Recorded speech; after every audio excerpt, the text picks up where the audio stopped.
Hello, welcome back to our channel. So இன்றைக்கி நம்ம சேனலில் என்ன வீடியோஸ் வரப்போகுதுன்னா, இன்றைக்கி வந்து தேர்ஸ்டே.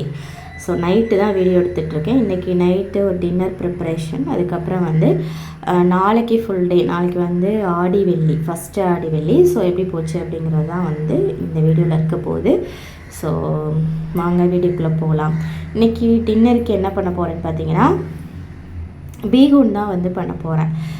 அதுக்கு வந்து ஃபஸ்ட்டு நமக்கு அந்த சில்லி பேஸ்ட்டு தேவை. ஸோ அதுக்கு வந்து ஒரு 10 மிளகா எடுத்துகிட்டு இந்த மாதிரி குட்டி குட்டியாக கட் பண்ணிவிட்டு ஒரு பவுலில் போட்டு மூடிட்டு இது மாதிரி குலுக்கணுன்னா நமக்கு தேவையான மிளகாலாம் மேலே வந்துடும். அந்த சீடு எல்லாமே அடியில் தங்கிடும்.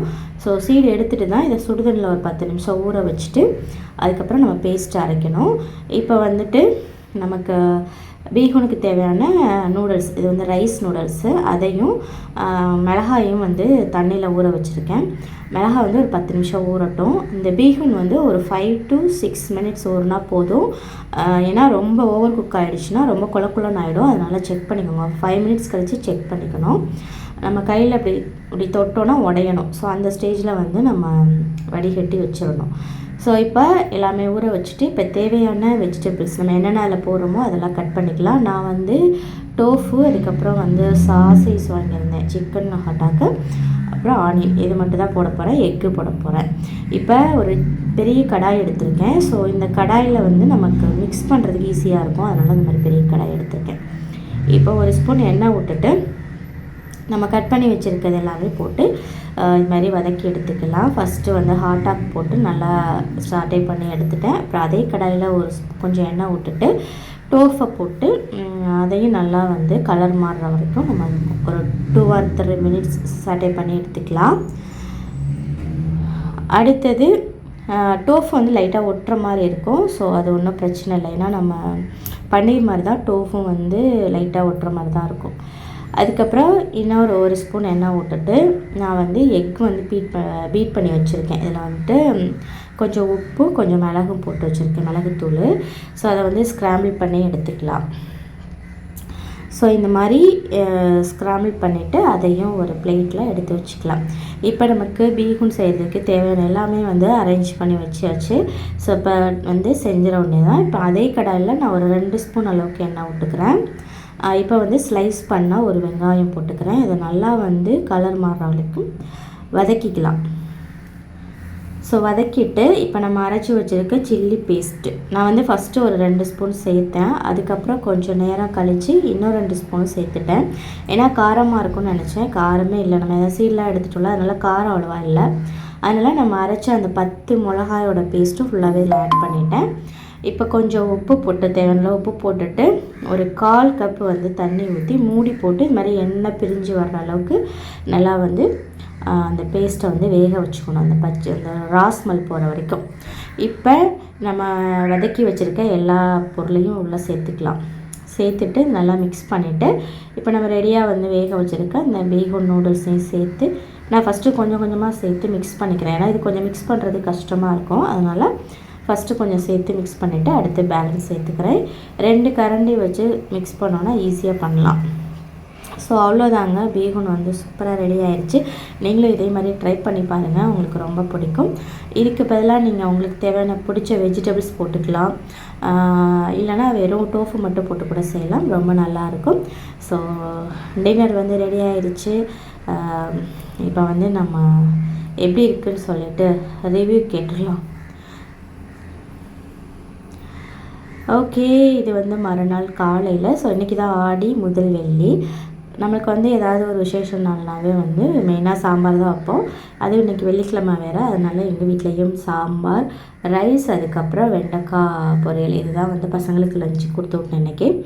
அதுக்கப்புறம் வந்து காலையிலக்கு தோசை போட்டு சாம்பாரை வச்சு மேனேஜ் பண்ணியாச்சு. எல்லாத்தையும் கிளப்பி விட்டுட்டு நான் வந்து கோவிலுக்கு கிளம்பலான்னு சொல்லிட்டு கோவிலுக்கு தான் கிளம்பிட்டுருக்கேன். ஸோ எந்த கோவிலுக்குன்னா சிவதுர்க்கை அம்மன் கோவில், அங்கே போதாங்கப்பசியில் இருக்குல்ல. ஸோ அங்கே தான் வந்திருக்கேன். ஆடி வெள்ளிங்கிறதுனால இன்றைக்கி வந்து இங்கே சிங்கப்பூரில் இருக்க எல்லா கோவிலுமே ரொம்ப க்ரௌடாக இருக்கும். ரொம்ப ஸ்பெஷலாக அபிஷேகம்லாம் நடக்கும். அதே மாதிரி தான் இந்த கோவிலையும் ரொம்ப க்ரௌடாக இருந்துச்சு. ஃபஸ்ட்டு போனோன்னே என்ட்ரன்ஸில் வந்து விநாயகரை வந்து சூப்பராக வந்து ஜோடிச்சு வச்சுருந்தாங்க. போய் அவருக்கு ஒரு வணக்கத்தை போட்டுட்டு உள்ளே வந்தாச்சு.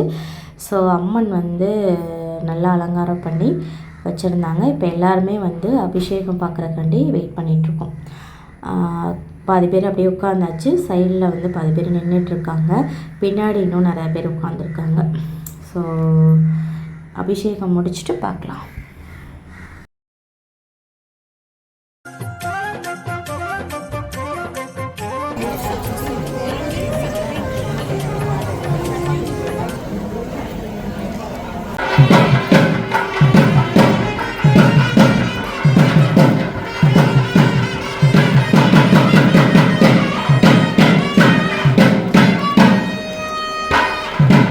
ஸோ அபிஷேகம்லாம் முடிச்சது நல்லபடியாக சூப்பராக சாமி கும்பிட்டாச்சு.